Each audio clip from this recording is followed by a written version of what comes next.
అందరికీ నమస్తే అండి. శ్రీదేవి సిరులకి స్వాగతం సుస్వాగతం. నా ఛానల్కి ఇంత ఆదరణ పెంచుతున్న నేను జీవితం అంతా మీకు రుణపడి ఉంటాను. మీరందరూ బాగుండాలి, మీ మనసులో నేను ఉండాలి. ఈరోజు చక్కటి కమ్మకం వంటి దొండకాయ పచ్చడిని నేను మీకు చూపిస్తున్నాను. ఎందుకంటే చాలామంది దొండకాయలు ఏం చేస్తారు, వేపుడు చేసుకుంటాను. నా వీడియో కూడా ఉంది వేపుడు. అయితే ఒక్కసారి ఏమవుతుందంటే ఫ్రిడ్జ్లో పెట్టినా ఏమైనా దొండకాయలు తొందరగా పండిపోతాయి, ఇట్లా కొంచెం ముదిరిపోతాయి అన్నమాట. ముదిరిపోతే ఏం చేస్తాం, మనము పాడేస్తాం అవి కదా. కాబట్టి మనం అట్లా చేయకుండా ఇంకో టిప్ కూడా నాకు మా అక్కయ్య చెప్పింది, చాలా పెద్ద ఆవిడ. ఆమె ఏం చెప్పిందంటే దొండకాయలు ఎప్పుడు కానీ మనము మార్కెట్లో తెచ్చుకుంటే ఇలా విరిచి పెట్టుకోవాలంట. ఇలా పెట్టుకుంటే తొందరగా పండిపోవని చెప్పి ఇది ఒక టిప్ అనమాట దొండకాయల గురించి. సో చూడండి, కొంచెం రెడ్గా అయినాయి, ముదిరిపోయినట్టుగా అనిపిస్తుంది. నేనేం చేశాను, ఇవి మనం వేస్ట్గా పడేయకూడదు. ఎందుకంటే దొండకాయలో చాలామంది వేరే తెలియని వాళ్ళు దొండకాయ మందబుద్ధి అయిపోతారంటారు, కానీ కాదు, దొండకాయలో చాలా పోషక విలువలు ఉంటాయండి. సో నేను దొండకాయ పచ్చడి నేను మీకు ఇప్పుడు ఇవన్నీ కలిపి నేను చేసి చూపిస్తాను. నేను మీకు కావాల్సిన పదార్థాలు ఏంటంటే, ఇందులో ఒక 1/2 కేజీ దొండకాయలు తీసుకున్నాను, ఒక 7-8 పచ్చిమిర్చి హాఫ్ కట్ చేసి పెట్టేసుకున్నాను, కొంచెం చింతపండు లైట్గా, ఆ తర్వాత మంచిగా ఒక 2 గడ్డల వెల్లుల్లిపాయలు తీసి పెట్టుకున్నాను. వెల్లుల్లిపాయలు ఎంత ఎక్కువ వేసుకుంటే అంత బాగుంటుంది. కొన్ని నువ్వులు, తర్వాత మంచి తాజా పుదీనా ఉండి, ఏ పచ్చడిలో అయినా సరే మీరు పుదీనా వేసుకుంటే సూపర్గా ఉంటుందండి. ఒక 2 టొమాటోస్ తీసుకున్నాను నేను.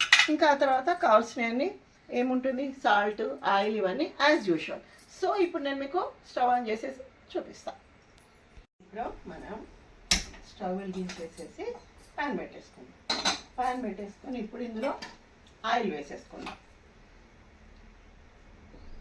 చెప్పాను కదా, ఏదైనా తగినంత. చూడండి, నేను ఇలా వేస్తుంటే ఈ మధ్య ఏదో కంఫర్ట్ కోసమో దేనికోసమో ఇలాంటి క్యాన్స్ వాడుతున్నాం కదా మనము, కానీ నేను ఆ పచ్చడికి తగినంత మాత్రమే, ఎందుకంటే అవి 1/2 కేజీ మాత్రమే ఉన్నాయి కాబట్టి ఆ పచ్చడికి తగినంత వేసేస్తున్నాను. చూడండి, కొంచెం మనకు ఆయిల్ వేడెక్కిన తర్వాత ఇందులో ఆయిల్ కొంచెం వేడెక్కాలి. మనకి ఆయిల్ వేడెక్కిన తర్వాత ఆవాలు, ఏది వేస్ట్ కాదండి. మనకి బీరకాయ పచ్చడి ఇవన్నీ ఎలా చేసుకుంటాము, సొరకాయ పచ్చడి, వీలైతే నేను ప్రతి ఒక్కటి నేను మీకు చేసి చూపించే ప్రయత్నం చేస్తాను. ఇవన్నీ సంప్రదాయమైన, సరళమైన, సులభమైన, ఆరోగ్యకరమైన డిషెస్ అన్నమాట. సో మనకి ఆయిల్ వేడెక్కింది, ఆవాలు, జీలకర్ర వేసేసాను. ఇప్పుడు నేను జీలకర్ర వేసిన తర్వాత ఇంకాస్త అది కొంచెం చిటపటలాడిన తర్వాత, ఏదైనా కొంచెం వేగాలన్నమాట. వేగిన తర్వాత మనము చూడండి, ఆవాలు, జీలకర్ర వేగిపోయినాయి కదా లైట్గా. ఇప్పుడు మనం ఇందులో పచ్చిమిర్చి వేసేసుకుందాం.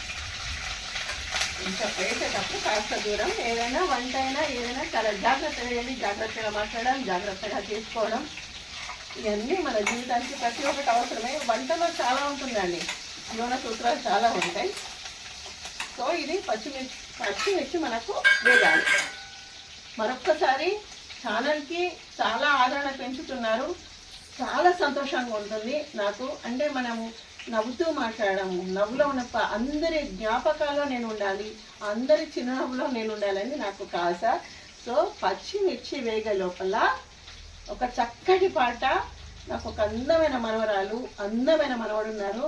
వాళ్ళ నవ్వులో నేను ఎప్పుడు ఉండాలని చెప్పేసి కోరుకుంటూ, వాళ్ళు చిన్నప్పుడు వాళ్ళు ఎత్తుకున్న పాట పాడేదాన్ని. ఏమని అంటే, నీ నవ్వు నా బ్రతుకు వెలిగించగా, ఆ వెలుగులో నేను పయనించగా, నీ నవ్వు నా బ్రతుకు వెలిగించగా, ఆ వెలుగులో నేను పయనించగా, వెలుగుతూ ఉంటాను మీ దివ్వెగా, వెలుగుతూ ఉంటాను మీ దివ్వెగా, నే మిగిలి ఉంటాను తొలి నవ్వుగా, సిరిమల్లె పువ్వల్లె నవ్వు, చిన్నారి పాపల్లె నవ్వు, చిరకాలం ఉండాలి నీ నవ్వు, చిగురిస్తూ ఉండాలి నా నువ్వు. ఎస్పెషల్లీ ఈ సాంగ్ నా ముద్దుల మనవడు, అందాల దేవత ముద్దుల మనవరాలికి ఈ పాట వాళ్ళ నవ్వులోనే ఉండాలి. నేను ఉన్నా లేకున్నా నా పిల్లలు వాళ్ళ పిల్లల్ని చూస్తుంటే నేను గుర్తు రావాలి. ఈ పాట వారి కోసమే. వారి కోసం అంటే చిన్నారులందరి కోసం. అందరూ నవ్వుకుంటూ ఉండాలి, అందరూ బాగుండాలి, 100 ఏళ్ళు వర్ధిల్లాలి. సో మనకి పచ్చిమిర్చి వేగిపోయినాయి. ఇవి కొంచెం సిమ్లో పెట్టేసి చేసేసాను. సో మనకి చూడండి పచ్చిమిర్చి చక్కగా ఇట్లా కాలాలన్నమాట. మనం కొంచెము ఇలా కనిపించాలి. ఎంత వేగితే అంత బాగుంటుంది అనమాట పచ్చిమిర్చి. ఆ తర్వాత ఇందులో మంచి తాజా పుదీనా ఉంది. పుదీనా వేసేసుకుంటున్నాను నేను. పుదీనా కూడా లైట్గా వేగాలి. ప్రతి దాంట్లో పుదీనా అలవాటు చేసుకోండి, ఎందుకంటే ఆరోగ్యానికి చాలా మంచిది అది పుదీనా. తర్వాత నేనేం చేస్తున్నాను నెక్స్ట్, చక్కగా వెల్లుల్లిపాయలు. చెప్పాను కదా, రక్త ప్రసరణకి చాలా దివ్య ఔషధం మన వెల్లుల్లిపాయలు. మన తెలుగింటి ఏమంటారు దాన్ని. సో ఇప్పుడు వెల్లుల్లిపాయలు కూడా మనకి వేగిపోయినాయి. దివ్య ఔషధం ఇది మన రక్త ప్రసరణకి, మన తెలుగింటివన్నీ కదా. సో ఇంత చింతపండు వేసేసుకుంటున్నాను నేను. చింతపండు స్టవ్ని మన సిచ్యువేషన్, మనం చేసేదాన్ని బట్టి మనము అది అడ్జస్ట్ చేసుకుంటూ ఉండాలి. ఇవన్నీ వేసిన తర్వాత ఇప్పుడు నేను ఒక చిన్న బౌల్ నిండా నువ్వులు తీసేసుకున్నాను. నువ్వులు తీసేసుకోండి. ఇవి అవి చాలా మంచిగా చక్కగా మిక్స్ కావాలి. మీకు కరివేపాకు ఉంటే కూడా మీరు యాడ్ చేసేసుకోవచ్చు. ఇంకొకటి ఏంటంటే చాలామంది చట్నీ ఇవన్నీ చేసిన తర్వాత మళ్ళీ తాలింపు పెట్టేసుకుంటారు. కొంచెం ఆయిల్, కాస్త మినపప్పు, శనగపప్పు, 2 ఎండుమిర్చి అని. అది వేసుకున్నా ఓకే, వేసుకోకున్నా ఓకే, ఎలా అయినా చేసేసుకోవచ్చు. ఇప్పుడు మనకి కొంచెం నువ్వులు వేగాలి. తర్వాత బ్యాక్ వచ్చేద్దాం. మనకి నువ్వులు కూడా మంచిగా వేగిపోయినాయి. వేగిపోయిన తర్వాత ఇందులో మనము తగినంత పసుపు యాడ్ చేసేసుకోవాలి. తగినంత యాడ్ చేసేసుకొని ఒక్కసారి కలిపేసి ఇప్పుడు మన మెయిన్ ఇంగ్రీడియంట్స్ ఏమున్నాయి, 2 టొమాటోస్ కట్ చేసి పెట్టేసుకున్నా కదా, ఈ టొమాటోస్ ఇందులో వేసేసుకోవాలి. తర్వాత మన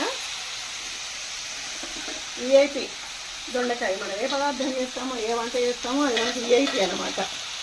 ఆ దొండకాయ మనం ఇందులో వేసేసుకుందాం. దొండకాయలన్నీ ఇలా హాఫ్ కట్ చేసుకోవచ్చు, లేకుంటే మీరు చిన్న ముక్కలు కూడా వేసేసుకోండి. చిన్న ముక్కలు కట్ చేసేసుకొని వేసుకుంటే ఇంకా గ్రైండింగ్ చాలా ఈజీగా ఉంటుంది. నాకు జార్ ఓకే ఉంది కాబట్టి, అవుతాయి కాబట్టి నేను వేసేసుకున్నాను. కానీ నిజంగా చెప్పాలంటే కొంచెం చిన్న పీసెస్ చేసుకుంటే ఇంకా బాగుంటుంది అనమాట. సో ఇది వేసేసుకున్న తర్వాత ఇందులో నేను సాల్ట్, తగినంత సాల్ట్. ఏదైనా మనకి ఏ పని చేస్తున్నా, మాట్లాడుతున్నా, చదువుతున్నా, మనం ఏం చేస్తే దానికి సంబంధించిన జ్ఞానం మనకు వస్తుంది. కాబట్టి నేను ప్రతిసారి ఏం వేస్తాను, మనం 1/2 కేజీ దొండకాయలు, ఒక 2 టొమాటోస్ వేసుకున్నాం, కొంచెం వెల్లుల్లిపాయలు, పచ్చిమిర్చి యాడ్ చేసుకున్నాం కదా. సో మనము కావలసినంత తగినంత ఉప్పు ఇందులో వేసేసుకోవాలి. ఇంకొకటి నేను ప్రతి వీడియోలో చెప్తున్నాను, నేను కళ్ళుప్పు ఇది గ్రైండ్ చేసి మాత్రమే వాడుతున్నాను. కళ్ళుప్పు చూడండి ఆరోగ్యానికి మంచిదని చెప్తున్నారు. మనకు తోచినంతలో, ఈ హడావుడి జీవితంలో మనకు తోచినంతలో కాస్త జాగ్రత్తలు తీసుకుంటే తప్పేం లేదని నా అభిప్రాయం. 1 స్పూన్ వేసాను కదా. ఇంకొక ఎందుకంటే ఇందులో సాల్ట్ అనేది ఎక్కువ, అంటే మంచి రుచిగా ఉంటాయి కర్రీస్. మనం మామూలుగా సన్నము ప్యాకెట్స్ తీసుకునే దానికంటే ఇది ఎక్కువ ఉంటుంది, టేస్ట్ బాగుంటుంది. కాబట్టి కాస్త కొంచెం తక్కువ వేసుకోవాలి. మళ్ళీ మీకు ఏమైనా తక్కువ అనిపిస్తే కొంచెం యాడ్ చేసేసుకోవచ్చు. సో ఇది కొంచెం వేగిన తర్వాత చూడండి ఒకసారి లైట్గా అన్నీ, వీలైతే కరివేపాకు ఉంటే వేసేసుకోండి. ఇప్పుడు ఇవన్నీ అయిపోయినాయి కదా, కొంచెం వేడి చేసేసి నేను కాస్త ఇవి మగ్గడానికి నేను దీనికి లిడ్ పెట్టేస్తా.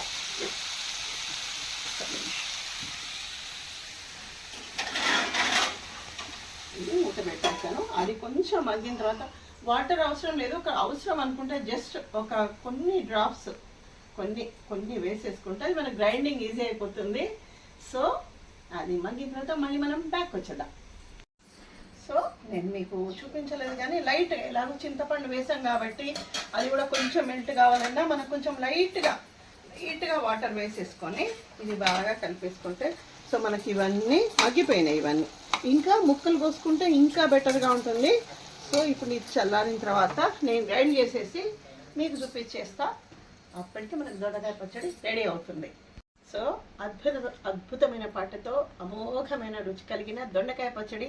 తప్పకుండా వేడి అన్నం, ఇలాంటి పచ్చళ్ళు, గడ్డ పెరుగు కమ్మటిగా ఇంకేం కావాలండి ఈ చిన్ని పుట్టకి కదా. అందుకని తప్పకుండా ఇలాంటివి చక్కగా సరళమైనవి ఆరోగ్యకరమైన వంటలు చేసుకోండి, భోజనం చేయండి. మరొక్కసారి మీ అందరికీ నా హృదయపూర్వక కృతజ్ఞతలు. మంచి రెసిపీతో నేను మళ్ళీ మీ ముందుకు వస్తూనే ఉంటాను. అంతవరకు నమస్తే.